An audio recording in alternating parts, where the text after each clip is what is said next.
Imagina a cena. Uma pessoa viveu um matrimônio difícil.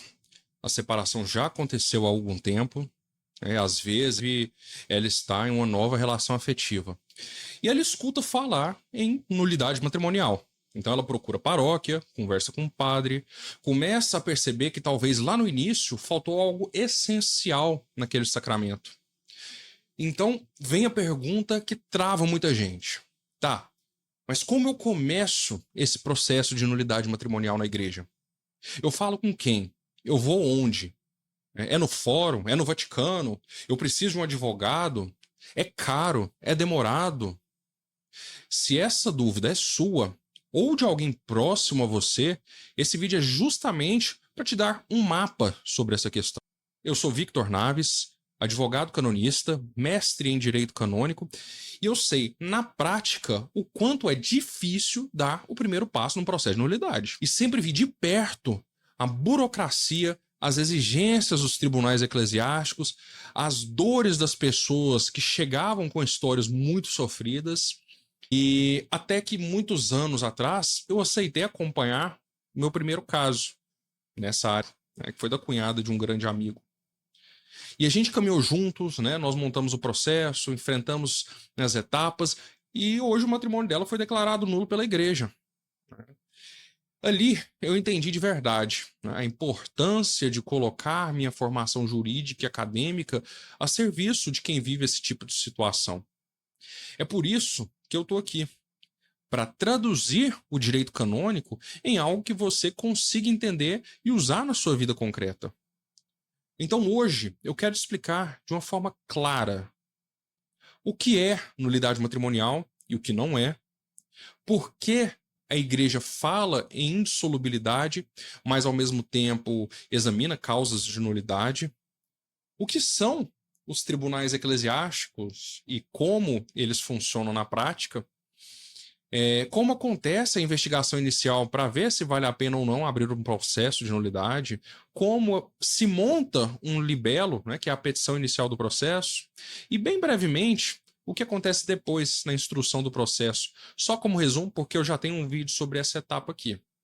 E fica comigo até o final, porque eu vou te mostrar também qual deve ser o primeiro passo concreto para quem está discernindo se começa ou não um processo de nulidade matrimonial.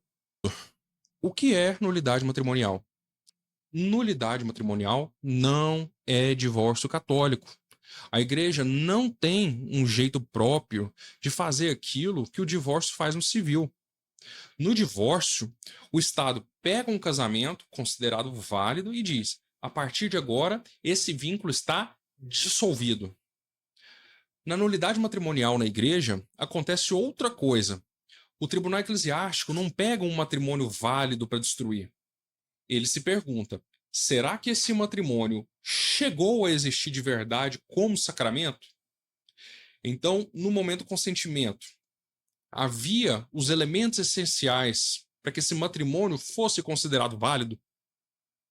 Se depois de investigar o tribunal chega à certeza moral de que faltou algo essencial lá no início, né, como, por exemplo, liberdade, capacidade, intenção, forma canônica, a sentença não diz que esse casamento existiu e agora acabou.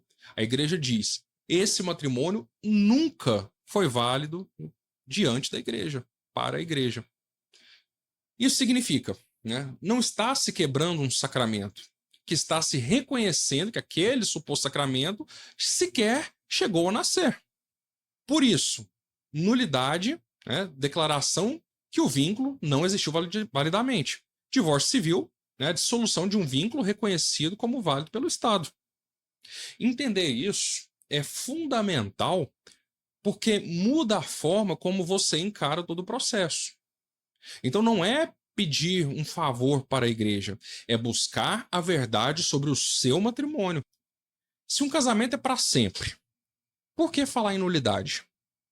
Talvez você esteja se perguntando: tá, mas se a igreja falou que o matrimônio é indissolúvel, se ele é até a morte, por que existe um tribunal, um processo, uma sentença? Porque a igreja acredita em duas coisas ao mesmo tempo.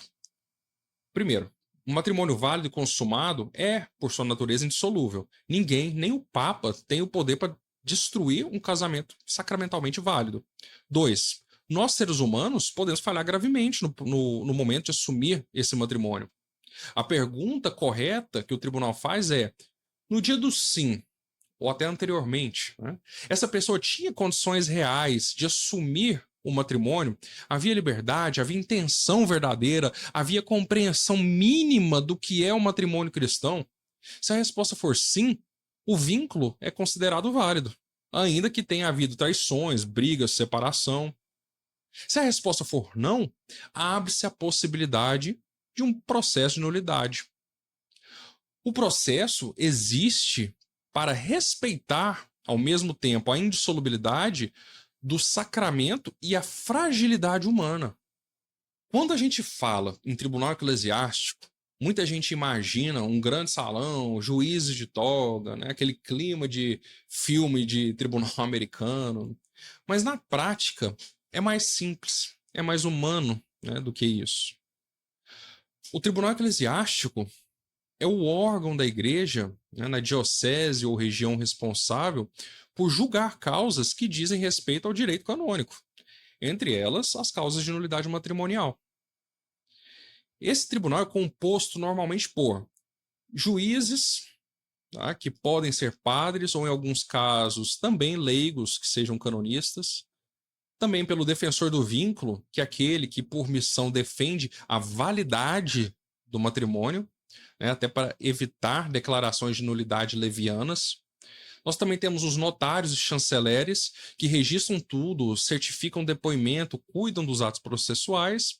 E, eventualmente, nós também temos os peritos, que podem ser psicólogos, médicos, quando o caso exige.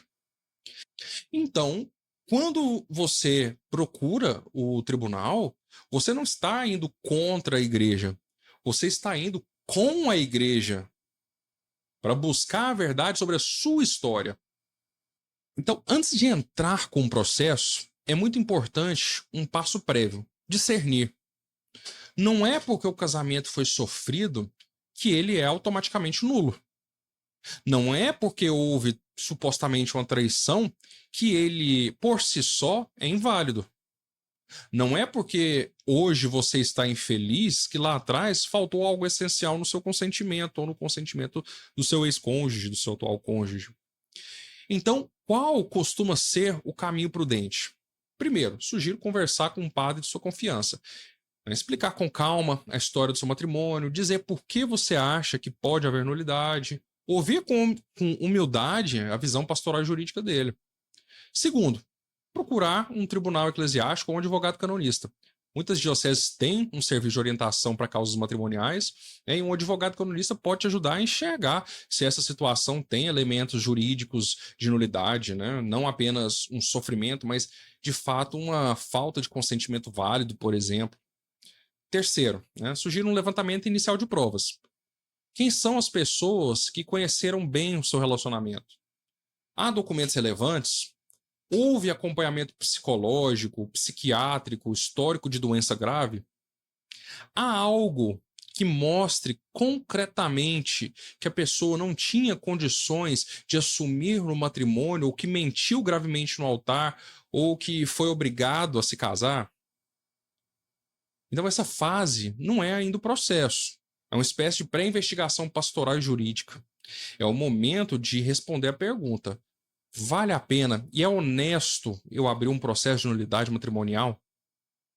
Se a resposta for sim, aí entramos na etapa que muita gente tem medo, que é o do libelo. E se tudo isso que eu estou te explicando está te ajudando a enxergar esse caminho com mais calma, aproveita e já deixa o seu like aqui embaixo e se inscreva no canal.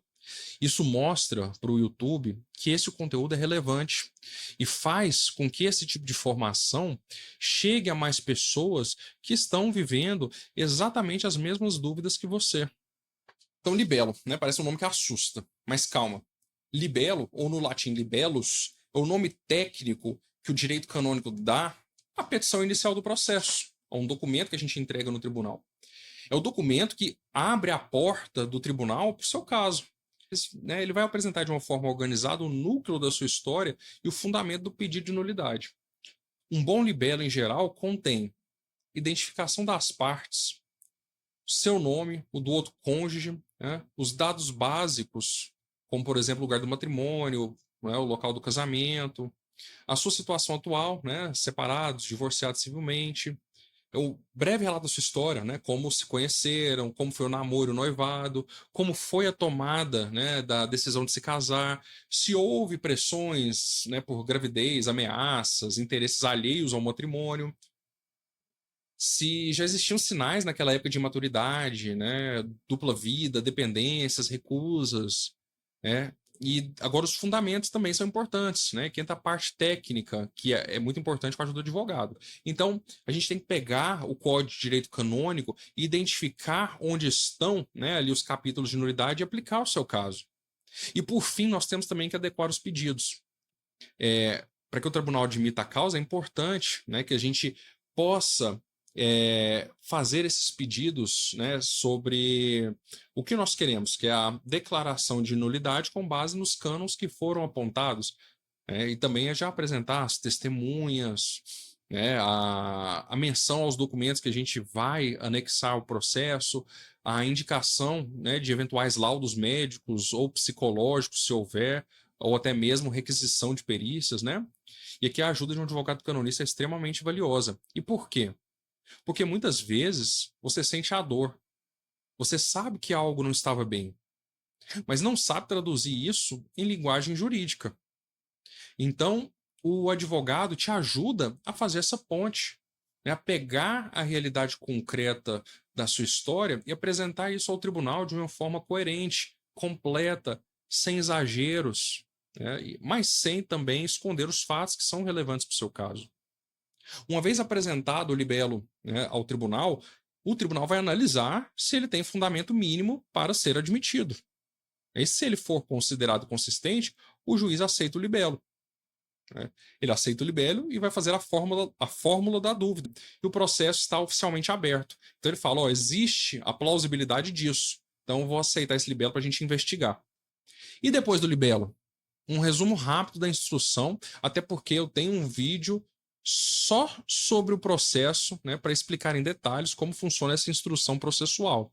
Depois que o libelo é admitido e a causa é aceita, vai acontecer a citação das partes, né? Então o outro cônjuge é oficialmente comunicado de que um processo de nulidade foi aberto. Ele é convocado a participar, apresentar sua versão, indicar testemunhas se ele desejar. A coleta de provas, né? Depoimentos do outro cônjuge, o seu depoimento, depoimento das testemunhas, eventuais perícias psicológicas, médicas também vão ser realizadas aqui. Depois disso, tem a atuação do defensor do vínculo, onde ele vai levantar as razões, né, para ele falar se o matrimônio deve ser considerado válido ou não, né, para garantir que a decisão não seja tomada por pena ou emoção ou por pressão.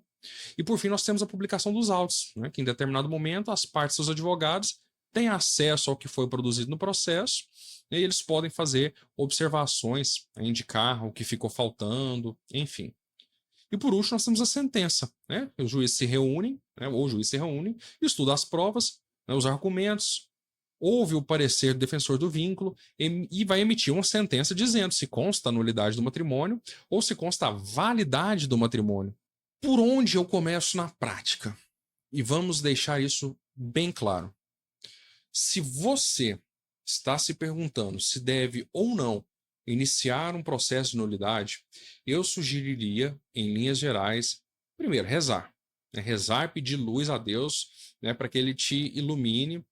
E isso pode parecer óbvio, mas é fundamental. Não comece apenas por um impulso ou por pressão externa.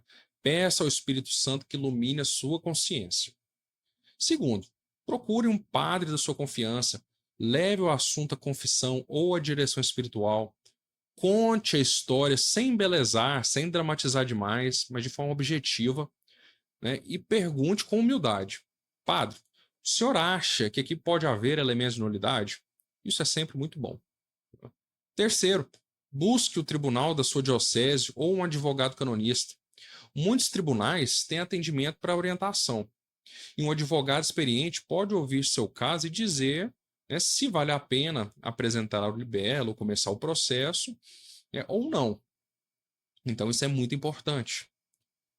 Quarto, né, organize sua memória e suas provas. Escreva em casa um pequeno resumo da sua história, anote as datas importantes, início do namoro, noivado, casamento, quando foi a separação. Lembre-se, né, de episódios significativos que possam mostrar imaturidade grave, simulação, falta de liberdade, qualquer coisa que seja relevante, né? E faça também uma lista de pessoas que acompanharam de perto, né, a sua relação para que elas possam testemunhar. Então, o processo de nulidade, ele não é obrigatório para todo mundo, né, que se separou. Ele é um caminho, né, um caminho para aquelas situações em que há de fato sinais sérios de que o matrimônio nunca foi válido. Tá? A nulidade matrimonial é um tema sensível que toca a vida afetiva, espiritual e sacramental das pessoas. Então, começar um processo de nulidade não é entrar em guerra com o passado, nem buscar um atestado de vítima. Não é isso. É buscar diante de Deus e da igreja a verdade sobre um sacramento que um dia você celebrou. E eu quero te convidar a comentar aqui embaixo, tá, sobre a sua situação, né, sobre as suas dúvidas. Se você já pensou em iniciar um processo de nulidade, né, e o que mais te impede hoje? Pessoal, muito obrigado. Se ligue nos próximos vídeos e até a próxima. Um abraço.